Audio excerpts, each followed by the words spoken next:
Low-quality fans of a high-quality Bruins franchise. R.I.E. to Trent Frederic. Rest in Edmonton. Brother's gone. He's gone. G-O-N-E. We're just spelling today. He's gone. He's gone. I am saddened, right? I am okay with the deal. I understand the deal.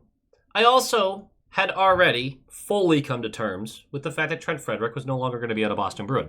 And I do not deserve any credit. This is not why I'm saying this. I do not deserve any credit because when I said it, it was, in my mind, pretty obvious, and many other people agreed.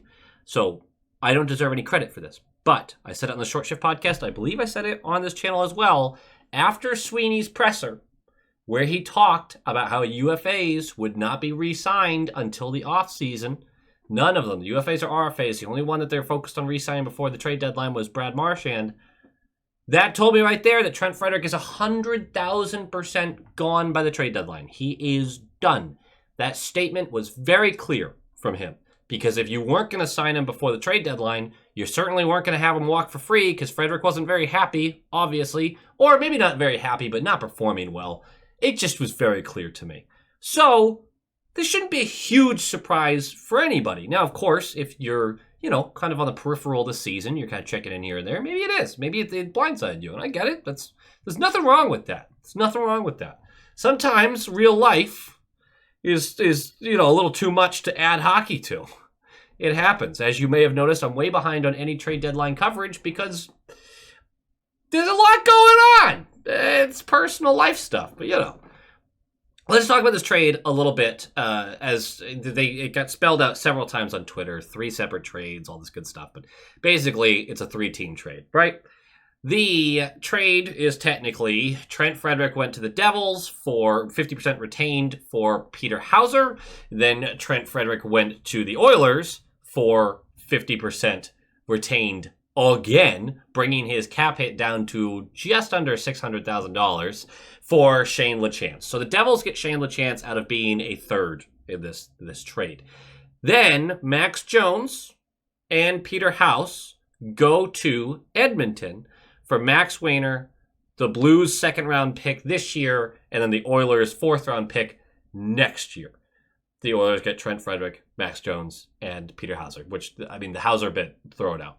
Really, what this all boils down to is the Oilers get Trent Frederic and Max Jones. We get a second, a fourth, and a right-handed defensive prospect. And the Devils get another forward prospect who's not going to help immediately, but he's, as far as I know, big as shit. And he's doing all right. He's got 25 points in 30-something games at BU, so, good for Shane Lachance. Devils, why not, right? Let's get them out of the way right away. We're going to do pros and cons for the Oilers and the Bruins, but let's get them out of the way right away. Shane Lachance, why not? Why not just get him? He's basically free. He's a forward prospect with size, maybe a bottom 6 guy, has a little bit of scoring touch, and you're retaining $500K for 1 year. For not even a year, for 3 months. Why not? You're not going to be using those retainment slots for anything but exactly this season. It just makes sense. So the Devils are out of the way. Let's talk about the pros and cons for each team here. To do that, I should probably tell you who Max Wayner is. He is a 21-year-old right-handed defenseman, 6'3". He's listed as 185 pounds, but every report I'm seeing says he plays a bit bigger than that. He has one more year after this one on an ELC. He has 7 goals, 10 assists in 68 games last year in the AHL, and then he has 1 goal, 1 assist in 22 games played this year. From what I can tell, because I have not been clued into his journey, as you might have guessed, but I did a little research here, he's mostly an afterthought in the deal. That's as far as I can tell. He plays a hard-nosed, battlefield style without much flash or pizzazz. He's a what you see is what you get, a very meat and potatoes kind of guy. I love a defenseman like that, don't get me wrong. But he looks to grade out as a 6th or 7th D on a team. That means he still has an NHL ceiling, and there's talk that he has an NHL floor, maybe, but his floor might be 7th D. But really, that's who he is. He's kind of an afterthought in the deal because he's not going to be a core guy. Doesn't look to be. He's just very unlikely to pop into one of those roles. This guy is really hard to move off of, right? And he's locked in a lineup, everything like that. So the pros, we're going to go pro-con. Let's do that. Pro-con for Boston. A pro. Wayner might not be a valued prospect, but he is looked at as having the NHL ceiling. So the Bruins are dead barren on the right-handed side defensively. They don't have anyone really about to make that next step. This isn't a position. There isn't a position on the Bruins that you would go, oh yeah, we're well stocked there, other than maybe goaltending. Because if you think DiPietro is going to be a really good NHL backup, then you're pretty much set there as long as he gets re-signed at the end of this year. But the right-handed defenseman is where we are particularly bad. So this is just another guy that you can slot in. If you move off Peak, if you move off Carlo, next year you have a guy that you think can step in lower in the lineup, but might be a viable option down there. That's a pro. A con to the deal is you do move off from a player who at one time had real promise, but he clearly needs a change of scenery. And you can analyze this to death about what went wrong, whether it's the player, whether it's the team, the franchise, front office, coaching, whatever. But at the end of the day, you are moving on from a player who once looked like they might be working themselves into a core role. Not one of your top 5 guys, but a glue guy that you don't want to move off of because he's going to drive your third line, be impactful, change series with a hit, that kind of guy.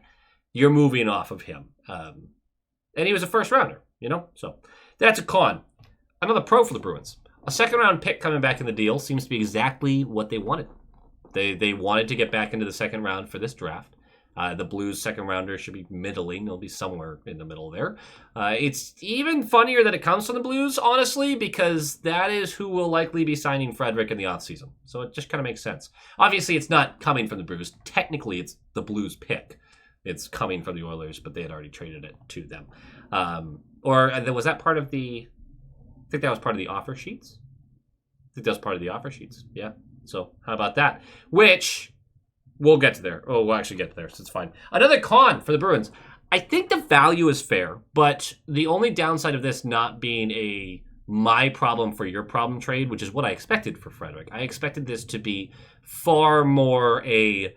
hey, my guy's not performing, your guy's not performing, similar age, swap. That didn't happen. Sometimes those trades result in pretty immediate help on the ice for your team.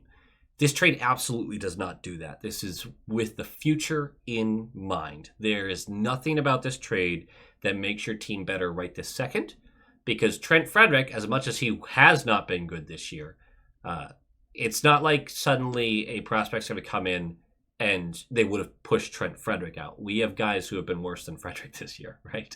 So it doesn't make the team better immediately in any way, shape, or form. This is a trade for the future and making sure you're not wasting an asset. Another pro for the Bruins, getting a fourth. Great. Those depth picks don't typically hit, but the more kicks at the can, the better. It's just never a bad thing to get more of that. That's kind of a stretch of a pro, but that's a pro. A con, you use one of your 3 retainment slots in a year that you may have really been able to weaponize that cap space, but that's hardly a concern. The likelihood of using all 3 for other teams was silly. So the other 2 slots will either go to Coyle and Carlo trades, or one of them will go to a Coyle or Carlo trade, and the third to a team needing some added retainment if they use all 3 at all. I would certainly hope that they would try to, because it is something that we could weaponize, especially with several of the underperforming teams that are way outside the playoff picture, but also have a ton of cap space. They don't have a lot of retainment slots, if any. There's a few of them who have already completely locked up their 3. So there are teams out there that will need to be utilized, like the Devils, for moves like this, and the Bruins are one of them. I think I have another pro here. That was our last con. Oh, a clearly wasted contract spot that was being occupied by Jones gets freed up. So that feels like tidy work. Sweeney adores trying to find undrafted college talent. So the more open contract spots he has, the better in his mind. Again, this is hardly a pro, but it's kind of a pro. So I just think the value's there. You get rid of Max Jones, who wasn't financially a burden because his $1 million cap hit was completely buried in the AHL, but he was an abject disaster on the ice this year. He was just bad. So you move off of him because he does have an extra year, and you'd rather have the contract slot, honestly. And then you get the fourth, you get the second. You can flip those. As to the second in particular, if you really don't love anybody in that range, then you can flip it this year, which I think they're tempted to do because they would like to try to find a guy that helps now and in the future. I said last video or two that to walk that line, you need to give up real assets for a player like that. Those guys aren't just like a my problem for your problem trade, or typically not, at least.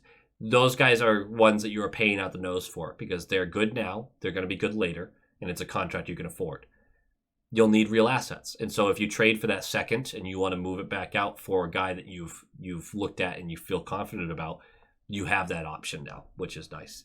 There's no more cons to that trade. There's really not a ton of cons to this trade, like real impactful ones in my mind. It is a bummer that you're moving off of Frederick, but he was out at the end of the year anyway. It wasn't working for whatever reason. You just got to move on, right? On the Oilers side of things, I'm not sure how many of you are truly that interested, but the Oilers, there is a couple of pros and a couple of nasty cons here, though. One of the pros is get a defensively reliable third line sandpaper player to add to a very weak bottom six. You're hoping for some role player scoring, some impact over a 7-game series where a guy is laying the body a lot, forechecking hard, just a lot of those intangibles. We could make the argument that the Florida Panthers are slowly breaking every team they play, as every team they beat wants to get bigger and nastier, and it is basically derailing every one of these franchises. It really is. Like, the Bruins focused on speed in the offseason, which was bullshit. They focused on size and grit, and now they can't even make the playoffs with it. And then the Oilers now are trying to get less skilled and more tanky. That's not fully fair because Trent Frederic has flashed skill. So they're looking for that fun little Tom Wilson type where they have both. A con for the Edmonton Oilers. That said player may not play again this regular season. So no guarantee of any chemistry being forged before round one. Yeah, Trent Frederick might be out for the rest of the regular season. They said that it's going to be close. That's one of those guys that you do try to bring back beforehand because you want him to play an impact role in the first round, second round series. So you want to build some chemistry, but that's tough. I think that's a tough thing to read, so we'll see how it goes. But yeah, no chemistry for them. None. Zero. Another pro. The price wasn't egregious. Although the comparisons to the offer sheet players will be unkind from this past summer where they opted for not matching those contracts, and I don't think they could have matched both of them without some more shenanigans, but they opted to just get the assets from it and keep it moving, and you could argue that those players, at least one of them, would have been really what they need on that third line, maybe second line, because there's talk that Trent Frederick, because of how bad the wingers on the second line have been and how they're just trying everything with Draisaitl, Trent Frederick might start on the second line for that team when he's healthy.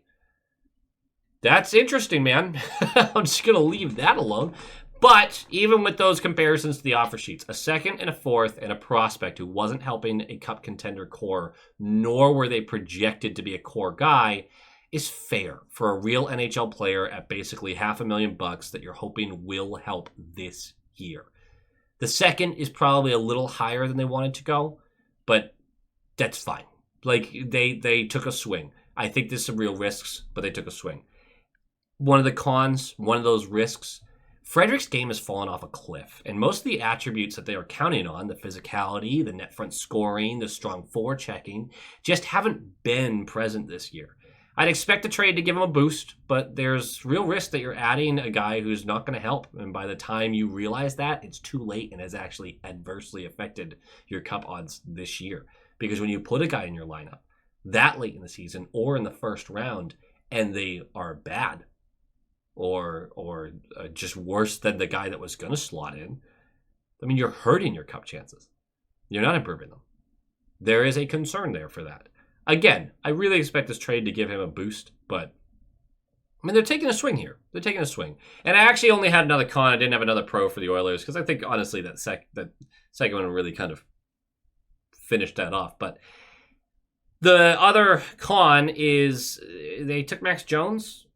And if they try to put Jones in the lineup, he's not helping you at all if he's anything like what we saw. And if they don't figure that out quickly, it could really affect them. I don't think they care that much about the contract spot. And again, it doesn't matter about the money because they can just send him down to the AHL. But he's not a beneficial player to have on your team. I wouldn't even qualify him as depth in case there are injuries because even those replacement level players, I mean, Max Jones was a liability, like an awful liability for us. The penalties, the defensive miscues, the offensive miscues, the poor neutral zone play, the guy wasn't good. So I really hope that they're not looking at him as a guy that they can slot in later this season. This will make Edmonton more of a fun bandwagon option too, because I like rooting for Frederick. I really do. Although I guess, well, the pick doesn't matter, right? And the second round pick is from the Blues. What does that matter? So yeah, we could just root for Edmonton. It's not a bad idea, right? Right? I guess if you were alive in the 80s, you probably don't want to do that, but I wasn't. So that's about it. That's kind of the way I see this. It does take one of our major trade assets off the board. It does quell a worry that I had that the injury would prevent us from moving him. That was probably a little bit of nearsighted silliness from my end, but I feel really good about this. It does not help now. And it doesn't have like a high percentage chance of being like a game changer for this franchise. But it's the value that I would expect for a first round pick who clearly had fallen out of that range of value, right? First round pick being Trent Frederick. I'm fine with this. I feel good about it. It gives me just slightly more confidence in the market. I wouldn't say more confidence in Sweeney yet. I need to see a little more. But it does give me more confidence in the market because a very injured Trent Frederick who might not be available till the playoffs, getting a second round pick and a fourth and a okay-ish kind of prospect. Yeah, I'm good. That's real good value. I thought it could be worse than that. So maybe I'm just way off this year. I've made a lot of statements about value, and I might be finding out that I was wrong, which I'll be super ready to find an excuse for at some point, depending on how the trade deadline goes. Just a reminder, on the trade deadline, I am streaming starting at 1 o'clock. Unfortunately, the new job, it does require me for a portion of that day. I told them that I needed to be off that day, but they're like, hey, this thing's been planned for 4 months. You have to be there. So there's that. But at 1 p.m. for the last couple hours of the trade deadline, I'm going to be live streaming. And then, of course, we'll talk about all the trades that have already happened up to that point. Because it looks like most of this stuff's going to happen before the day again anyway.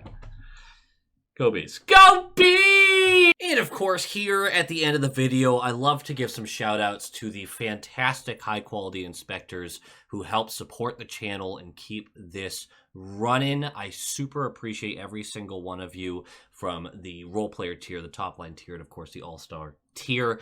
We are going to do our shout outs for this top line tier. Thank you so much to Sean Kreider, Michael Kammerer, Chris and Erica, Kevin Timperley, Quackin' Platypus, JM, Negev79, Lola Cattingsworth, EKM Productions, Moonlighter TV, Big Bad Bruin, The Bugman, Jeff with a G, Tommy Braga, Roland22, GD Viperworks, Len Kreutz, Brock Nope, Han Slobo, Coach D, The Atomic Lizard, Bradley Johnson, Brett Arney, Pincent, and Nick Zatrullo. Thank you so much, each and every one of you. Your top line material. But now we got to move on to our all-star tier members, the absolute legends. We have Jacob Pratt, Jake Brower, Dampen, JG's 12, Mark S., Ann Hustis, Lorenzo Wood, Penny Pasta, Levi Catalani, Boston Stringler, Bagel, Nightmare Eco, John Kirk, Joel, Heil E. Coyote, Darren Woodbury, Abraxion, Wolf Warrior, Vinny, Adrian Winter, Tupton D. Tashi, Bruins Smash, D.A. Kingery, The Only Newts, A Tasty Snack, Dutes42, and Jeremy. Thank you all for all of the support and love that you are all giving. I appreciate each and every one of you. And as always, go Bees!